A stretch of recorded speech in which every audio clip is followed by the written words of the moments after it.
ಬೆಟ್ಟದಡಿ ಮನೆಗೆ ಮಲ್ಲಿಗೆಯಾಗು, ಕಲ್ಲಾಗು ಕಷ್ಟಗಳ ಹೊಸ ಚಿಗುರು ಹಳೆ ಬೇರು ಕೂಡಿರಲು ಮರಸೊಬಗು, ಹೊಸ ಯುಕ್ತಿ ಹಳೆ ತತ್ವ ನಗುವು ಸಹಜದ ಧರ್ಮ, ನಗಿಸುವುದು ಪರಧರ್ಮ, ನಗುವ ಕೇಳುತ್ತ ನಗುವುದ ವಿಷಯದ ಧರ್ಮ, ನಗುವ ನಗಿಸುವ ನಗಿಸಿ ನಗುತ್ತ ಬಾಳುವ ವರವ ನಿಮಗೆ ನೀನು ಬೇಡಿಕೊಳ್ಳೋ ಮಂಕುತಿಮ್ಮ.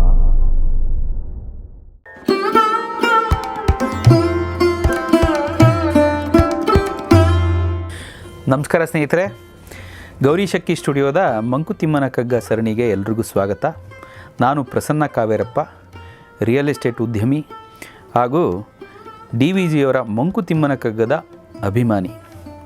ಸ್ನೇಹಿತರೆ, ಈಗ ಕೆಲವರು ಸುಮಾರು ಜನ ಹೇಳ್ತಿರ್ತಾರೆ, ತಿರುಪತಿ ಬಾಲಾಜಿನ ನೋಡೋಕ್ಕೆ ತಿರುಪತಿಗೆ ಯಾಕೆ ಹೋಗಬೇಕು, ತಿರುಪತಿಲೇ ಹೇಗೆ ದೇವರಿದ್ದಾನ ಅಲ್ಲೇ ಇದ್ದಾನ, ಅಥವಾ ಮಂತ್ರಾಲಯ ಗುರು ರಾಘವೇಂದ್ರ ಸ್ವಾಮಿಗಳು ನೋಡೋದಕ್ಕೆ ಅಲ್ಲೇ ಯಾಕೆ ಹೋಗಬೇಕು, ಮಂತ್ರಾಲಯಕ್ಕೆ ಯಾಕೆ ಹೋಗಿ ದರ್ಶನ ಮಾಡಬೇಕು, ಅಲ್ಲೇ ದೇವರಿದ್ದಾನ ಅಲ್ಲೇ ಸ್ವಾಮಿಗಳಿದ್ದಾರ ಅನ್ನೋದನ್ನು ಸುಮಾರು ಜನ ಪ್ರಶ್ನೆ ಮಾಡ್ತಿರ್ತಾರೆ.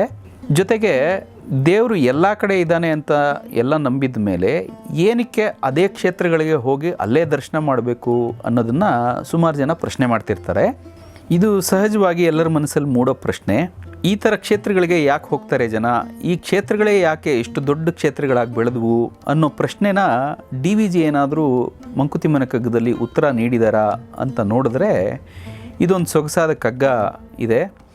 ಕಗ್ಗ ಹೀಗಿದೆ: ಬಹುಜನಂ ಕೈ ಮುಗಿದ ತೀರ್ಥದೋಳ್ ಕ್ಷೇತ್ರದೋಳ್ ಮಹಿಮೆ ಅಲ್ಲೇನೆಂದು ಸಂಶಯಿಸಬೇಡ, ವಿಹಿತ ಗೈದವರಾರು ವಸತಿಯಂ ದೈವಕ್ಕೆ ಮಹಿಮೆ ಮನಸೋತೆಡೆಯೋ ಮಂಕುತಿಮ್ಮ ಅಂತ DVG ಹೇಳ್ತಾರೆ.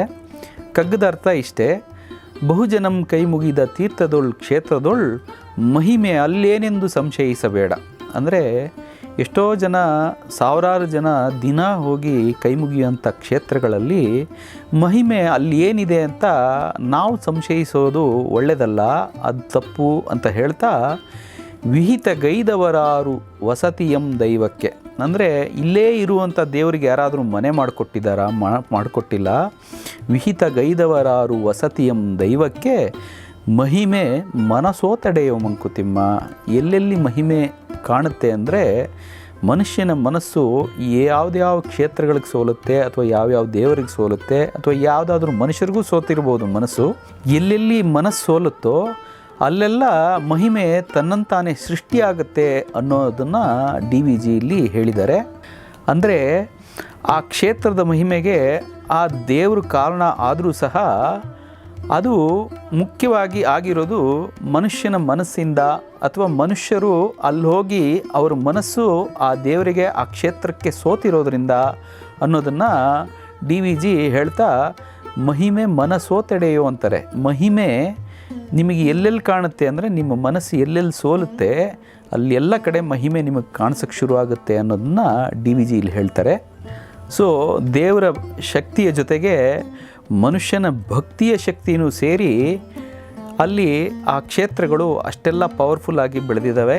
ಆ ಲಕ್ಷಾಂತರ ಜನ ಹೋಗಿ ಏನಲ್ಲಿ ಅವರ ಮನಸ್ಸಿನ ಭಕ್ತಿನ ಅಲ್ಲಿ ಪ್ರಕಟಪಡಿಸ್ತಾರೆ, ಅದರಿಂದನೇ ಈ ಥರದ ಕ್ಷೇತ್ರಗಳು ನಿರ್ಮಾಣವಾಗಿದ್ದಾವೆ ಅನ್ನೋದನ್ನು DVG ಇಲ್ಲಿ ಹೇಳ್ತಾರೆ. ನಿಮಗೇನಾದರೂ ಬೇರೆ ಅರ್ಥ ಈ ಕಗ್ಗದಿಂದ ಹೊಳೆದರೆ ನಮಗೂ ಕಮೆಂಟ್ ಸೆಕ್ಷನಲ್ಲಿ ಬರೆದು ತಿಳಿಸಿ. ನಮಸ್ಕಾರ.